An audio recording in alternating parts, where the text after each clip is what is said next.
Hey guys, this is KSP with Tape, and today you join me for episode 14 of KSP Road to Exploration, and we start with a little test that you may recognize the look of. Yes, I'm doing a bit of a grasshopper thing right here. As you know, if you've been watching this series, I've been attempting to reuse rockets, and I've been quite successful actually landing first stages on parachutes, but I want to see if I can do it precisely. So this is just my first test of using Translatron to land a rocket stage using just some liquid fuel in its engines, just using 3 of the ignited engines, and yeah, very small jump. I might do something much bigger with that later, but yeah, my idea is I want to get closer to the KSC so I can get more money back for the stage so it's truly reusable. But anyway, moving on to something else. This is the Kestrel 1 probe, the probe we have sent to Duna. It's on its way, but it needs to do its quick fine-tune and plane change right here, which we're just performing with the second stage of the rocket. And we're just carrying it out. Sorry, there's hoovering outside my room. It's very distracting and probably leaking into the video. I'll try and talk louder, so it's fine. Anyway, so yeah, we're just burning that down, and that is the maneuver done. Actually, it needs a little bit more. You want to be very precise with these kind of things because obviously you're going to another planet, so small errors will make big mistakes. And as you can see, I'm missing about 0.2 meters per second delta V, and if I left it like that, when we switch to Duna, you'll see that it'll actually hit Duna. We do have our communications, a satellite kind of dish on the ground pointing at this satellite now, so we'll have communication all the way to Duna. But yeah, now I'm just tweaking it so I fly by Ike and fly past Duna. Hopefully not actually past Duna, but yeah, I'm gonna fly by Ike because I have a mission to do stuff with Ike, and maybe I could gravity assist off it to slow me down. Anyway, it's time to reposition some satellites. My satellites have been drifting weirdly, so I've been repositioning them here. I'm actually repurposing Hawkeye 3, I think, Hawkeye 2, Hawkeye 1, one of the Hawkeye satellites, to be in a better position. Now, what I didn't know at this point, okay, sorry, I had to stop there because the hoovering was getting quite loud, but anyway, yeah, what I didn't realize is, the orbital period, around the kind of sidereal rotation period, of Kerbal isn't actually 6 hours. It's actually something like 5 hours, 59 minutes, and 9 seconds, as some helpful commenter told me. But anyway, I am repositioning these in kind of a slightly stupider way, but I'm more repositioning them than doing their, changing their orbital period. I will do that later. I have actually lost a satellite around the back of Kerbal, which I can't really reach. I'm going to put up a bunch more so I have a more complete ring, and I might put another ground station on the other side of Kerbal just by flying it over there or something. But yeah, so thank you to the commenter who told me about the real rotational period of Kerbal. I will be changing that later. Alright, so this is, okay, apparently another one that I'm repurposing. This took me a little while. I was, just basically slowing them down like this. And this one has, I guess, communications with either Hawkeye or something. Yeah, I also obviously just wanted them to be in a better place around Kerbal. So we do have coverage on one side of Kerbal. Actually, most of Kerbal. It's just a pretty serious blind site on the other side.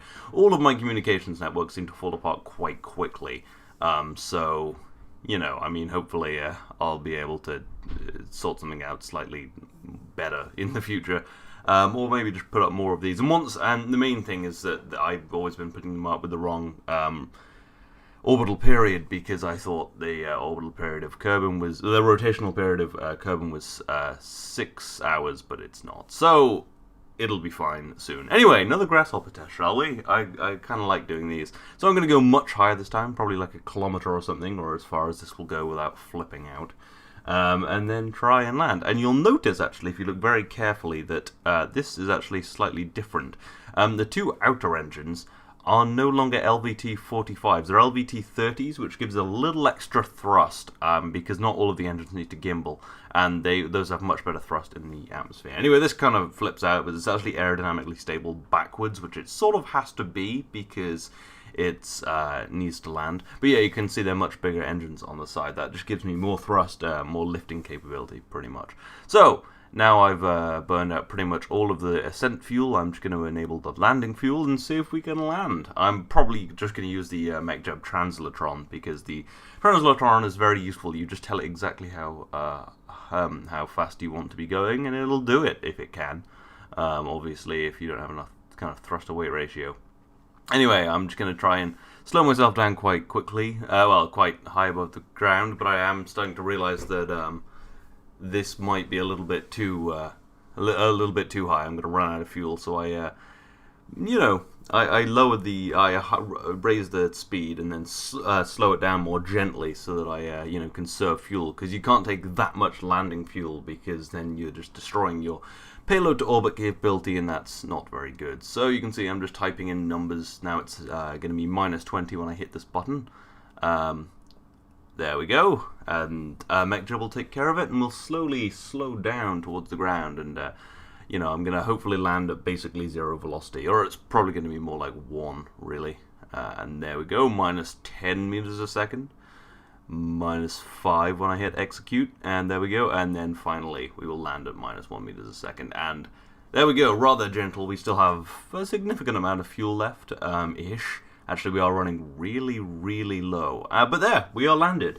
So, yeah, this could work in a kind of landing sort of scenario. Anyway, we have a real mission today, not just tweaking orbits and tweaking satellites' orbits and things. We are actually launching to the International Space Station. No, we're launching to the Hermes Space Station with an Ares spacecraft atop a Pulsar rocket. That's what I've named this. It's called Pulse. It's a Pulsar 2. The Pulsar 1 was the rocket I was using to go to the moon. You know, the one with the kind of skipper engine. And I actually do invent a Pulsar 3 either this episode or next for a very heavy lift mission. Anyway, but yes, this is my Ares spacecraft. I don't know. I don't think it's been in the series yet, but it can. Oh yeah, it has. I used it to go and rescue. You know all about this. I used it to go and rescue Kerbal from the moon by docking with the station. But yeah, this is actually going to stay at the station. Anyway, that's on its way, so we need to go and slow down this rocket and hopefully land it. And yeah, it'll be good because we're really getting quite a lot of these back now. We've been landing a fair few, and if we can land this one, it'll be rather nice. Yeah, parachute landings work quite well, but I'm just wondering how little landing fuel I can use, because 6 parachutes is quite a lot. And I already have the engines and things, so maybe I could actually land with fuel and have it much lighter. And it would be much more precise, so I might get more money back. Anyway, so we're going to go and touch down. The parachutes open a bit early right now is what I'm noticing, which is probably a problem for my payload, so I might actually tweak that, especially on lower velocity missions. Anyway, we should go and fetch our Ares spacecraft and catch up with the station. Yeah, it's got plenty of thrust in the second stage, but the second stage is just a rocket stage. It's not... Oh my god, my microphone has been tilted the wrong way. It's probably been really horrifically quiet. I'm so unprofessional. Anyway, yeah, so we're actually pretty close to the station, so I decided just to kind of go for it, using the second stage and all its mighty thrust. Yeah, so let's head on up there and just tweak myself, and then yeah, the spacecraft is just meant to use RCS because it's pretty much just for docking with the station and going back, and you don't need that much fuel, so I don't bother with second stages. I'd also like the second stage to be reusable at some point, so I don't want it constantly attached to the spacecraft, and because these might be staying in space for quite a long time on the station, because you want to keep your spacecraft at the station so that your crew aren't stranded. But anyway, let's just slowly move in. Where am I? Yeah, I'm below the station. I want to expand this, actually. I want to put a lab on it so I can do constant research, because right now it's pretty much just a fueling station, which is very useful for various things, but, I'm also going to put one in Minmus orbit, I think, next episode, and then we can have a bit of a relay, quite easy to go between. So yeah, anyway, docking nice and slowly. It is all at 4 times time accelerate, but yeah, there we go. Not bad at all. And then we'll just transfer our crew into the station. There's only 2 right now because there's actually a Kerbal in orbit I need to rescue, and I left the extra space for him. Anyway, apparently I'm repositioning another satellite. Yeah, there is a lot of this episode. My communications array is a shambles. Yeah, this is actually me putting it into the proper orbital period. You can see on the MechJeb window there's orbital period, and it should be 5 hours 59 seconds 59 minutes 9 seconds 9.4 seconds, so I get it. Yeah, that was actually bang on. There we go, perfect orbital period. These should no longer slip. This one I don't have MechJeb on, so I can't really do anything with it. I don't really know the orbital period, so I just leave it. And then this one we also need to reposition. Yes, there's a lot of kind of station keeping-y things. today. It's, I had a bit of a shorter episode, just because, I didn't get quite so many things done, I guess. But, it's a lot of keeping satellites in the correct orbit so I can actually do probe missions. Because I've been kind of staying away from probe missions recently because they're just a bit, I need a better communications system, and I just don't really have that. And now it's not a shorter episode because I did an on-the-fly edit and dropped in another piece of footage because I realized that there was probably too much satellite keeping. So we will be putting a station in orbit of Minmus at the end of this episode. Yes, I do have extra footage, but yeah, so now it's a 20-minute episode, and there's some more interesting things. I realized there wasn't any, there's only really one big mission in this, which is this, and right now we're going to go and save the Kerbal in orbit. This is why having a station is quite useful. It's just quite a nice place to, keep spacecraft just in case. So anyway, we need to rendezvous with this Kerbal and go and fetch him from space and bring him back to the station, or failing that, bring him back to Kerbin, because we might not have enough fuel. Because we just have RCS, because you saw I ditched that stage. But yeah, hopefully that won't be too much of a problem, but I guess we'll see. I'm not entirely sure how much Delta V the spacecraft has. Maybe I need a slightly more capable, well, I could just bring more RCS, or not use this spacecraft for things it's not meant for, I guess. But anyway, let's just give it a try. It's just going to burn its RCS, but you can see we're burning through the fuel very quickly.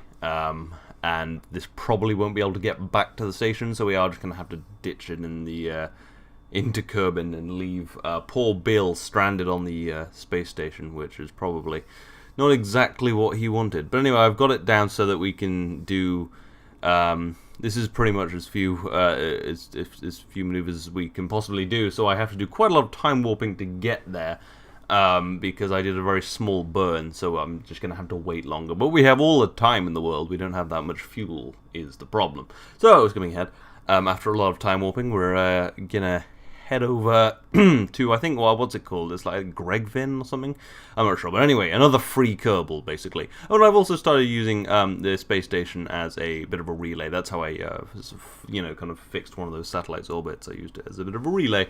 Anyway, we are getting into the right position, so we will encounter the Kerbal. We're not going to slow down for him. He's going to speed up for us because we are really low on fuel, and I'm not even sure if we're going to be able to get back into the atmosphere. Yeah, Gregvin's Hulk. Apparently he came up in a plane and it didn't go very well. We must quiz him on his on the plane technology he was using, because that sounds very useful.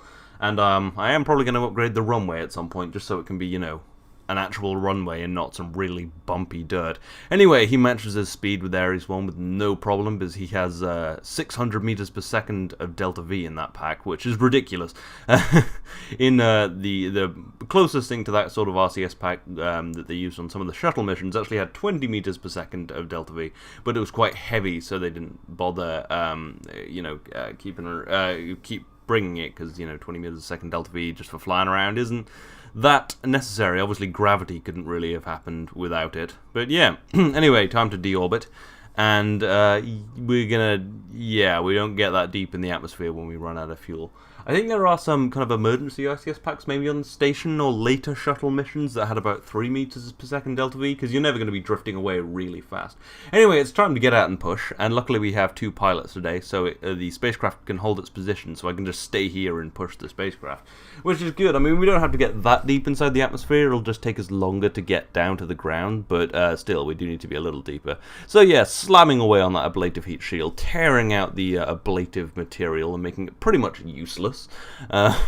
Obviously not, this is Kerbal Space Program, but this would probably be inadvisable in a real spacecraft. Although you probably wouldn't have your heat shield exposed to space, you would probably have a service module on the back, but I don't have that because, shut up, it's a pretty simple spacecraft meant for really simple missions, and it's not doing too simple a mission today.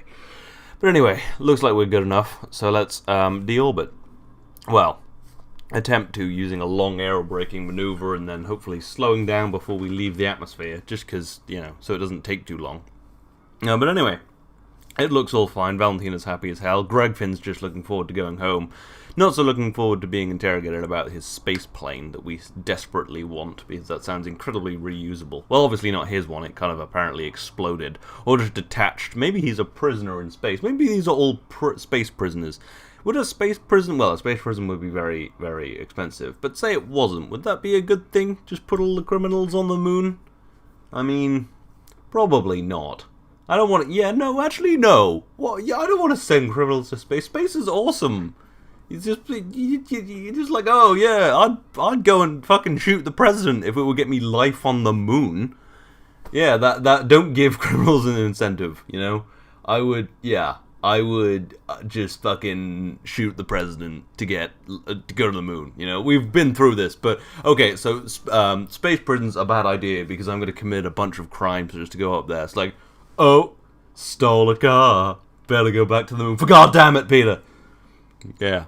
So, bad idea to put a prison on the moon. Anyway, yeah, so the deorbit went fine while I was talking about shooting the president.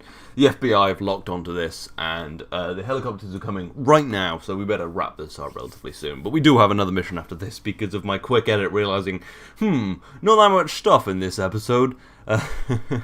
So, yeah. Anyway, let's drop down to the ground and just kind of do the stand thing. Yeah, Grevin doesn't look that happy. We just saved his life. You know what? Go back. Just quickly turn this spacecraft around, put him back in space, and whatever. Although you can't really turn the spacecraft around. I mean, it can hardly do what it's supposed to do. Well, it can do what it's supposed to do, it just can't save people in space. I will need a better spacecraft for that kind of thing. But, I don't really know what I'm doing. What's going on here? Oh, I'm looking at missions. Anyway, enough of that.